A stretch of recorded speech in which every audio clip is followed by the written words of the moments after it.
much. What do they suffer from? Basically, periodontal problems. Okay. Periodontal problem is a major thing. Second is fungal infections. Fungal infection is a major.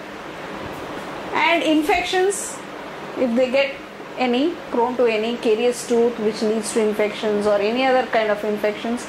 Delayed wound healing is another complication that we face with uncontrolled diabetes or type 2 diabetic patients. Okay. Doctor, when you treat diabetics... basically bone inflammation and periodontal loss for higher age group. Basically bone inflammation, higher age group, because they are not able to maintain their proper oral hygiene, and bone inflammation increases with high sugar levels. The bone and the gum inflammation increases, and that's a basic problem that they face. Other than that, you have chances of fungal infections, and any infections will take long time to heal, and wound healing is of course a major issue. Okay. Doctor, when it comes to both the issue of infection and delayed healing, how does it become challenging for you to treat diabetics type 2? Delayed wound healing, yes. Most important is, of course, we have to take a blood report. When the patient comes and you ask them for the history. Now, we should not start a case without the history. Right. Whatever may be the thing, to take the proper medical history, take his records if he has any. If he does not have any reports, then make him take a report of his latest blood sugar. Check his value, check the sugar value. If it is too high, I would suggest initially to start with a course of antibiotics for at least 48 hours to 72 hours.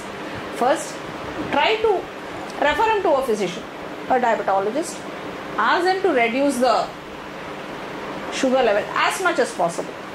So, even if it can come down by, say, if it is 180 or 190, if it can come. There was a patient who came with the level of 356, 400. I said, I will not touch you. Frankly, I cannot touch you, even though the tooth is shaking. It's going to fall off. That's the kind of situation, that's the kind of suffering he's having with that high level sugar. But he's saying, no problem, he's not taking any medication, he's not on anything. He's a type 2 diabetic. His level is 400. He's not having any medication. That's the kind of patients I get here also, by the way. They don't take any particular care for the diabetic. They know they are diabetic, they know they got high sugar levels, they don't take. Yes, so I referred him to one of the physician diabetologists here. He said the sugar level is high, and he asked him to reduce. It came down to, from 400, it came down to somewhere around 200. 200, 180 or 200, 180. Doctor said, it's okay, it's only a mobile tooth, we extract. So that's the kind of patient. Second, inflammation, the gum inflammation, this gingiva is going to look red, swollen, and if you touch, it's going to bleed. Spongy gums. You touch the patient even with a slight probe, it's going to bleed. You ask him, he says, thoda khoon nikalta hai. I mean, the patients are also unaware in this locality. No, essentially because, doctor, that is because there is no pain in diabetes, and there is no discomfort.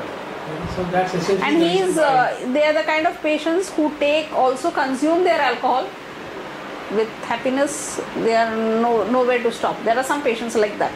There are some patients, of course, who take strict control also, and diabetes associated with cardiovascular problems. Especially if going for coronary bypass surgery, or or an angina patient, or even maybe a attack patient or a stroke patient. These are patients with whom we have to handle with care. If their blood pressure is high and if the sugar is also high, I would suggest better to refer to a physician, better to refer them to a higher level. Make sure it is under control before we start any procedure on it. Of course, a root canal is supposed to be the most elementary procedure. No disease is supposed to affect. Even for a root canal patient, I would suggest we have to take at least 48 to 72 hours of prior antibiotic medication and painkiller, anti-inflammatory medication. Many dentists also complain, or rather they have a problem. They say that when it comes to diabetics, they can't actually ask them to go into a medication for too long, because then the patient never comes back. But we cannot take, I mean, if it is very high, we cannot take a risk. At least 48 to 72 hours of antibiotic is definitely, prior antibiotics is definitely necessary in such cases. We should not take the risk of doing in a high, at least high uncontrolled diabetes, I would say. Maybe a mild diabetic, it's okay. You can just, if there's no major problem, it's a mobile tooth or it's just a mild this thing, you can start the treatment and maybe put him on antibiotics. So essentially, doctor, there was one case where I started the treatment for the patient. He said he was only a mild diabetic. He didn't show me the report. And that's where the mistake is. Always to take the report. Better to take the clinical reports, pathological report, that is laboratory blood sugar report. See the report and then start. Even if he is a mild diabetic. You don't know which patient will which patient will develop what complication. We started the treatment. I put him on antibiotic. Within 2 days, within 1-2 days, he developed serious problem, and he had to go to the diabetologist, get the sugar under control. Yet he said, "Madam, he was worried about spending money in the dental clinic, and he ended up spending money in the." I said, that's why I said you first take the report and come. No problem.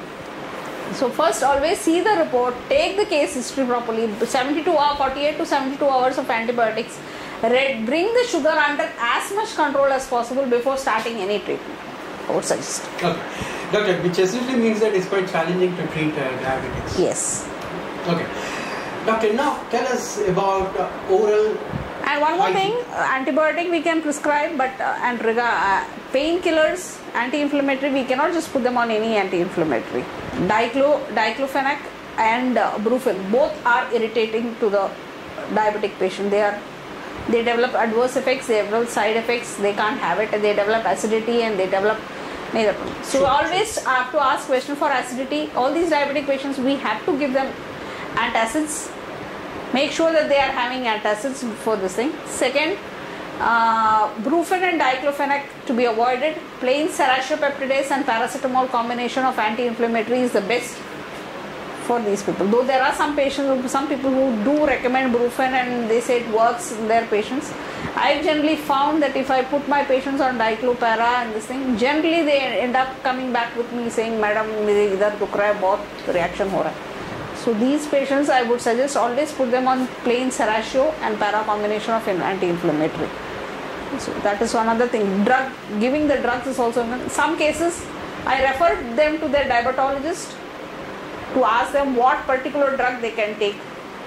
And then the diabetologist says, fine with this drug, then they go ahead with that. That's how. Basic, brushing your teeth twice to thrice a day. Mouthwashes are recommended. Scaling once in every 3 months, because it has been also proved that scaling, removing the calculus, removing the inflammation, removing the bleeding to a certain extent brings down the HB1AC levels. So doing scaling every 3 months is very important. It reduces the glycosylated hemoglobin levels. And what's the connection, doctor? Connection, the exact mechanism I cannot explain right now because it's there on the net. I've gone through it. But it has been proved. I have to go through it. I cannot tell. But right now the glycosylated hemoglobin comes down. So every 3 months you have to do your cleaning as far as your periodontal is concerned. And when a patient comes, put them on Metrogyl 400 mg 3 times a day for 3 days. Is recommended for all gum inflammation. Other than this, mouthwash, vitamins, of course, vitamin B, C is a definite must for these patients. They have to take. Other than this, they have to do regular brushing, flossing. Flossing is required after food. As far as caries is concerned, if they are having both periodontal problem as well as a caries problem, better to recommend them on 2 toothpastes. One is Colgate, we put them on Colgate Total for preventing caries, and for the inflammation for the gum problem, we also recommend Pepsodent G as a one-time use for the gum care. Of course, we have Colgate also, Colgate gum is also there, but we can use both these pastes. They have to take care of that. Second, for caries, they have to come regularly in. Caries management is very important because we cannot leave. Caries will lead to further infection. So caries has to be managed. All caries teeth have to be filled up, and if root canal has to be done, necessarily root canal to be done, and crown cannot be left as it is. Okay. And another thing with for diabetic patient is that when they come with a periodontal loss, many of these patients I have noticed, they develop so much diabetes, so much inflammation that teeth start mobile. So that is a stage that they have to avoid. We have to give them prior warning, prior education to tell them that they have to come once in 2-3 months, check out their teeth. Again, giving an implant in such cases is difficult because they have to, the bone loss is going to be there with a severe diabetic patient. Can we take the risk of giving a implant? There are implantologists who are giving implants. It's a different aspect, but we have to assess the diabetic status. They have to maintain the implants also, because the inflammation, if it increases, the implant is going to go loose. Absolutely. So it is not going to work. That there are so many other complications. Caries teeth. Caries teeth management is very important, as I have told you. Infection they should not leave it to a stage where it goes to infection. Most patients I find, they come to me only when they have the toothache. They don't come till there is a toothache. Small fillings should be done prior hand. You do a small filling, it costs you what, 500-600 rupees, maybe within 1000 rupees. Right. Doing a root canal costs you more, costs you 5,000-6,000 rupees. Sure. And removing the tooth, giving an implant again costs you more. So anyway, the cost keeps increasing also. So to reduce, prevention is always better than cure.